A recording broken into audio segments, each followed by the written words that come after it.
What are the different biopsy types for lymphoma diagnosis?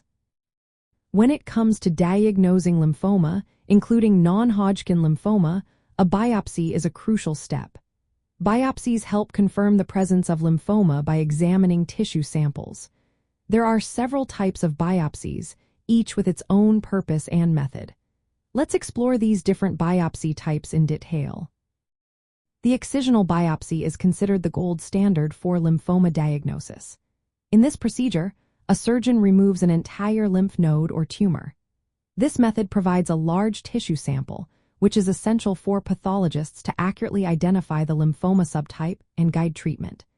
Excisional biopsies are typically performed under local anesthesia if the lymph node is close to the skin.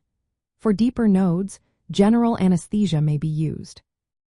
This type of biopsy is preferred when lymphoma is strongly suspected, especially in cases of Hodgkin lymphoma. Next, we have the incisional biopsy. This procedure is similar to the excisional biopsy, but instead of removing the entire lymph node, only a portion is taken. This approach is useful when the lymph node is too large or located in a position that makes complete removal challenging.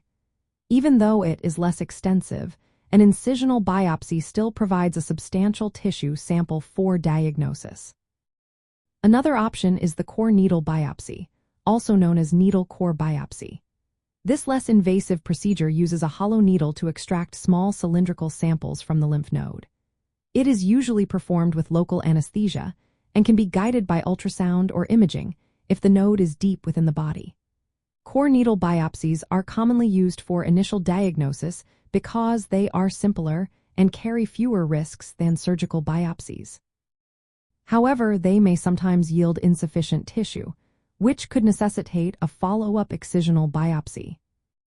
Fine needle aspiration, or FNA, is another biopsy type that uses a very thin needle to withdraw cells or fluid from a lymph node.